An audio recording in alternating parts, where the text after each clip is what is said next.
me, pag nakakita ko ng dandruff, so I think na yung scalp niya is not healthy. Yung mandidiri ng konti. Ako makikurious ako bakit siya nagkakaganon. May possible na may allergy. Siguro iisipin ko ganun po na hindi po siguro yun nababalawan ng maayos kapag naliligo siya. Madudumihan kayo parang unhygienic po siya. Para pong uncomfy po kasi po parang hindi po siya naliligo ng maayos. Nandidiri siyempre. Dandruff, mahirap yun. Hindi nakaka-turn off sa isang tao. Pag-usapang hair care, tipikal sa mga Pilipino ang maging judger over ang pag-shame sa mga taong may scalp issues na para bang may mortal sin. Dulot ito ng stigma o mga mali at negatibong pananaw ng publiko sa mga taong may oily na anit o buhok, hair fall, dandruff at iba pang scalp issues. Pero ang tanong, dapat nga bang ikahiya ang pagkakaroon ng mga ganitong kondisyon? Here's what you need to know. Hindi ko talaga tatabihan din. Hindi naman po na para layuan sila, pero dapat po talaga sabihan din po sila maging aware. Hindi naman dapat layuan kasi hindi naman yan nakakahawang sakit actually, diba? Actually, hindi nakakahawa ang pagkakaroon ng scalp issues. Hindi rin dapat ikahiya ang mga ganitong kondisyon ayon sa eksperto. Katunayan, for the common nga ang dandruff sa mga Pinoy. Isa to sa mga most common skin condition na pinapatingin ng mga Pilipino. Kasi nga ito ay nagkukos ng stress or parang discomfort. Oo naman, nagkaroon ako niyan siyempre. Ay dati ako, kasi hindi naman ako dati mahilig mag-shampoo or mag-conditioner. Sa dandruff po, minsan ma'am, kasi tricycle driver ako, natural sa amin yung magkaganon. Alikabok. Dandruff po, hindi. But hair fall po, oo. Oh yes, na-experience ko na yan. Actually, hair fall, naranasan ko yan during my pregnancy. Ano nga bang ilan sa common scalp issues? Ako si dandruff, isa akong skin condition kung saan nagkakaroon ng labis na production ng skin cells sa anit. Dahil sa akin, nalalagas ang dead skin cells na nakikita bilang mga pinong piraso na kulay puti o dilaw. Ako naman si hair fall. Normal akong na-activate bilang bahagi ng hair cycle. Pero kapag may stress o hormonal imbalance, lalo akong tumitindi at lumalakas. Ayon sa mga eksperto, maaaring nakaaapekto ang genes ng isang tao kung bakit mabilis ang skin cell turnover. Pwede rin itong sanhi ng environment o weather o mahinang immune system.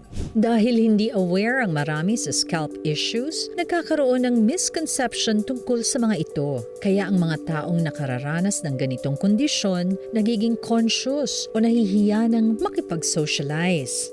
Pag nakikita ng tao na may dandruff pang isang tao, sinasabi niya, uy, madumi to. Kasi ang daming balakubak, hindi naliligo. So, nagkakamot siya. Yun yung naiisip ng tao tuloy na baka merong lisa or kuto yung isang tao. Naiiyak ako, nakonsush po, siyempre. It's very disturbing, nakaka-disturb. And tsaka nakakahiya din.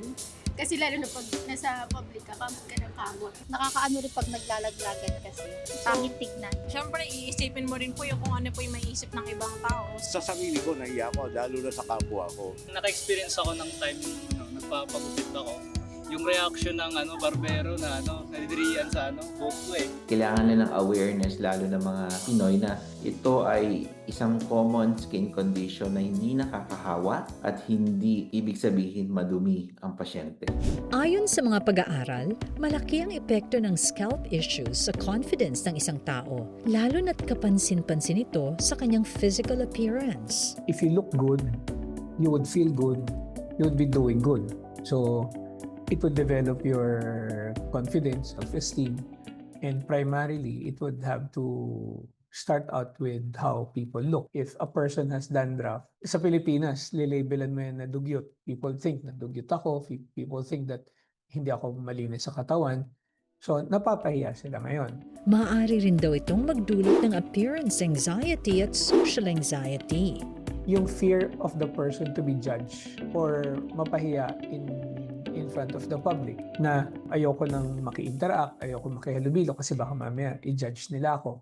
Tendency niyan, they would be avoiding social gathering, they would avoid people, they would leave themselves afar because of the appearance. masyado siyang nagiging conscious ngayon. Iniisip nila na every time that they would go out, people would be looking.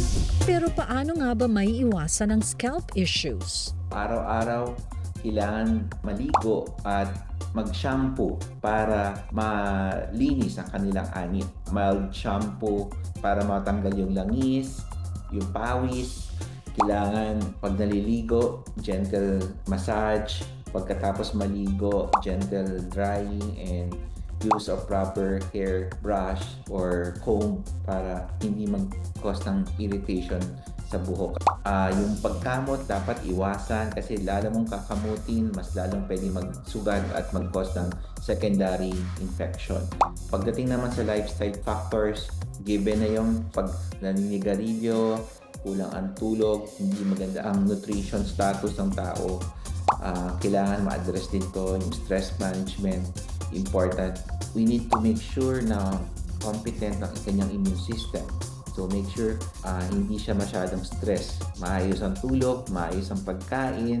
Bukod sa nakasanayang shampoo at conditioner, meron na ring dermatology products made specially for our scalp. Hindi lang face, underarm o legs ang kailangan ng extra care. Makatutulong din ang regular na paggamit ng mga produktong developed with dermatologists, gaya ng Dove Derma Scalp 3-in-1 Strengthening Serum na may clinically proven scalp care ingredients para mapatibay ang buhok laban sa hair fall, ma-repair ang skin barrier sa anit at masigurong healthy ang hair environment.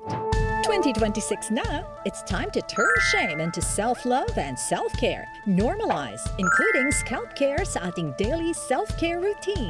Self-love. It has to start with self-love. It's all about loving yourself by being able to know what you would care for, what would make you happy, what would make you comfortable, what would make you feel good about yourself, to enable you to look good.